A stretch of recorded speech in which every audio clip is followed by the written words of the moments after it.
আমরা সবাই খাট পাবো ইনশাআল্লাহ, ঠিক আছে।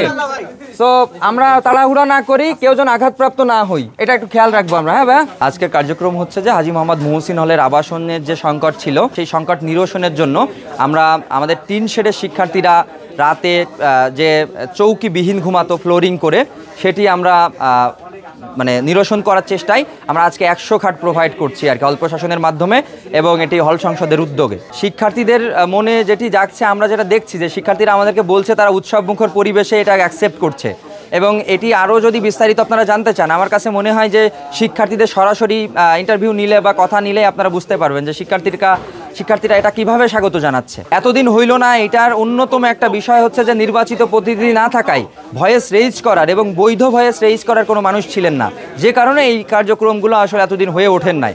তারপরেও আমরা পূর্ববর্তী সময়ে চেষ্টা করেছি যে বিভিন্ন বিষয়ে আন্দোলন করে, বিভিন্ন বিষয়ে জোর দাবি জানিয়ে সেটি আমরা আদায় করে নেওয়ার চেষ্টা করেছি, কিন্তু এখন সেটা যেটা আন্দোলন করে যেটা অর্জন করতে হয়তো পূর্বে, এখন সেটা কথা বললেই হচ্ছে, যে কারণে আমরা এখন খুব দ্রুত কাজ বাস্তবায়ন করতে পারছি। চ্যালেঞ্জ বলতে এটি আমার কাছে মনে হয়েছে যে আমার কাছে চ্যালেঞ্জ মনে হয়নি ওইভাবে। এটির একটি কারণ ছিল যে আমি গত 1 বছরেরও অধিক সময় ধরে শিক্ষার্থীদের উন্নয়নে কাজ করছি, এবং শিক্ষার্থীরা মনে করেছেন যে না, আমি হয়তো এই কাজের জন্য মানে এই কাজগুলো আঞ্জাম দিতে পারবো, যে কারণে শিক্ষার্থীরা আমাকে নির্বাচিত করেছেন আর কি। আমরা 100টি খাট 100 জন শিক্ষার্থীকে আমরা দিচ্ছি, এবং পরবর্তীতে আরও 200 খাট আসবে, যেটি আমরা আরও 200 জন শিক্ষার্থীকে দিতে পারবো, এবং এর মাধ্যমে মুহসিন হলের যে খাটের যে সংকট ছিল সেটি চিরতরে নিরসন হবে। 300 খাটের সংকট ছিল, অর্থাৎ আমাদের এই মুহসিন হলে 1000 শিক্ষার্থীর মাঝে 300 জন শিক্ষার্থী এরকম ফ্লোরিং করে, 300 জন প্লাস মাইনাস হতে পারে, এরকম ফ্লোরিং করে ঘুমাতো। আর মনোবল হতে হয় স্পাটজিরো। জেরুজালেম 25 বছরের পথ চলায় নিরাপদে রাখার প্রত্যয়ে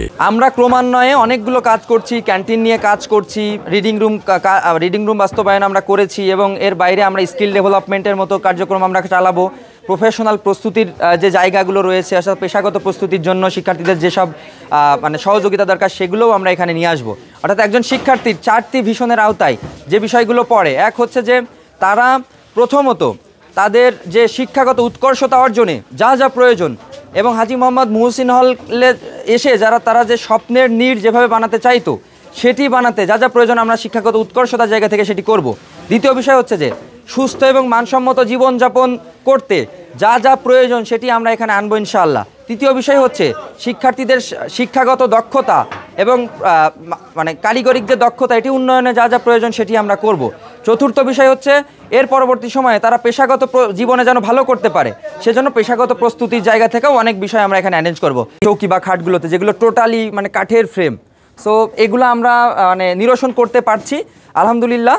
সো এই পর্যায়ে আমরা নিরসন করছি আর কি, এবং এর পরবর্তী পর্যায়ে আগামী পূজার ছুটিতে আমরা ছারপোকা নিধনের জন্য পুরো হল জুড়ে আমরা হল প্রশাসন এবং হল প্রশাসনের মাধ্যমে হল সংসদের উদ্যোগে আমরা প্রত্যেকটা রুমে রুমে ছারপোকার ঔষধ দিব, যার মাধ্যমে আমাদের এই ছারপোকা টোটালি নির্মূল করা সম্ভব হবে বলে আমরা মনে করছি। আমরা সবাই খাট পাবো ইনশাআল্লাহ, ঠিক আছে। সো আমরা তাড়াহুড়া না করি, কেউ যেন আঘাতপ্রাপ্ত না হই, এটা একটু খেয়াল রাখবো আমরা। হ্যাঁ ভাই,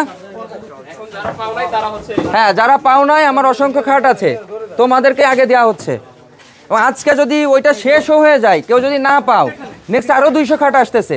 সো টেনশনের কোনো কিছু নাই, ঠিক আছে। তো সাবধানে নাও, খুবই সাবধানে, কেউ যেন আঘাতপ্রাপ্ত না হও।